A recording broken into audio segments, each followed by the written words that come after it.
was nice and easy, and along with, I mean, I know, I'm not gonna harp on the point that Portland State's not very good, but you put up numbers that you should against Portland State. But on top of that, 49% shooting, 16 for 18 from the free throw line, 13 steals, and I can go down the list here. Points off turnovers, points from your bench, and then you subbed in masses, and I think everybody just kind of enjoyed the moment. Which, I mean, for several players, it's a big day, and it's nice to top their big day off the way that you always hope to. Sometimes it doesn't happen, but today it all fell in line. Yeah.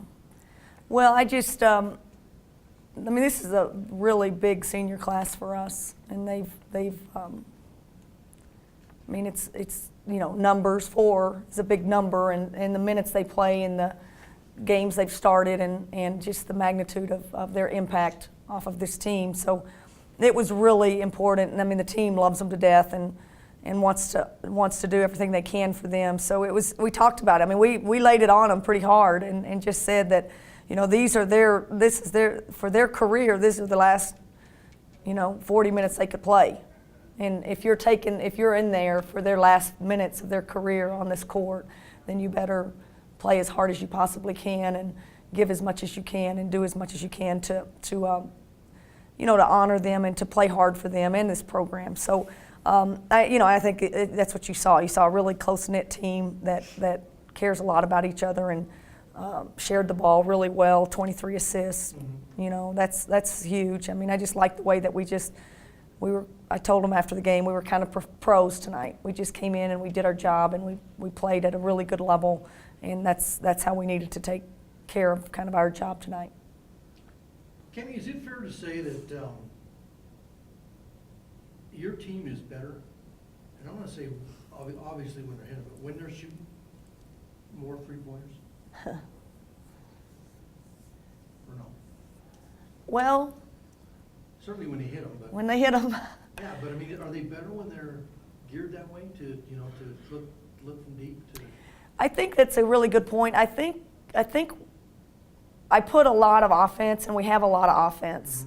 Mm-hmm. And now when we switched and moved Dee Dee to the 4, I mean, that's making her learn the offense is from a whole different perspective and spot on the floor.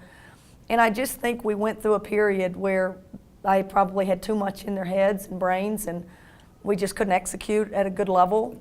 And I think that's why we struggled scoring a lot of points. We stuck with certain things a lot and couldn't get the ball moved around. And now we can really run a lot of different things that, Kylie's a great shooter, but all of a sudden we're running something and you're not quite prepared for that, and she's wide open. And that's what we got with Courtney tonight. We just, right when she went in, we ran something for her. They probably hadn't seen it in that position. We put her in the post, and she ran something else, and she got 2 wide open threes, and she knocks them down. So I like the fact that we have shooters, and I love the 3, but I also know you can't live on them, but right. I sure like them when they go in. I'm going to assume I'd have to look at this probably the first time you've had 5 players in double figures. I bet. And, granted, it's Courtney's a big part of that because she hits 5 from downtown, but to go 5 deep in double figures and, doing that with substituting like you did probably gives them some needed and additional confidence going on the road for 3. Because finishing on the road with 3 is not ideal. I think they're in great shape, but I think they are punishing the new kid on the block or something by setting up that schedule. That's what I think. I think it's a very difficult thing for us to do, but we are, and we need to be ready to do it, and we're not going to host. I mean, we have probably no chance of hosting. I don't think there's any mathematical way that we could host, so you're going to have to do it anyway. You're going to have to go win 3 games on the road. So there's a lot of things that we can use that psychologically to prepare ourselves to be, to get ourselves ready to try to win 3 on the road. But going on, let's talk about that for a half a second down the line next week. Going for 3 on the road and then having to turn around and go right back on the road for the tournament, that's a long time to be gone. You're probably, the kids are probably going to be living out of bags, out of suitcases, instead of completely unpacking, just here, there, and then gone again, right? I mean, They love it though. They're young, They're young, and they probably have a worse bed at their apartment than they do on the road, and they eat better. We feed them better, I'm sure, because they have to cook their own meals. They're not in class, so life is pretty good for us when we're on the road. I don't think anyone should feel sorry for us when we're on the road. It's a pretty good life. And actually, the coaches probably get more rest on the road, so it's not a bad gig as long as you can show up and play well on the road. By the time you're done, though, you're pretty tired. Yes. So I guess the question would be then when you go 3 on the road, and I don't know what day the last game is, day of the week, but you probably come home for 2 days and then turn right back around. Do you do anything or cautious about being tired from 3 on the road and then having to turn right back around and play, must-win game? Right. Again, we leave on Wednesday. We're really good. We've got a good little schedule that we follow. Next week we only play 1 game.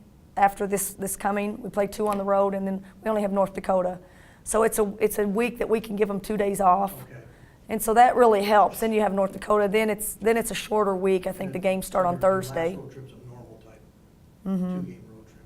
I think it's Thursday, Friday, Saturday are the games. Oh, okay. And so you just have 1 day off before you go play there. But I think we've shortened our practices. I think we're really in a good place with our legs. And I got a little worried against Sacramento State. I thought we looked really winded, but it was Sacramento State.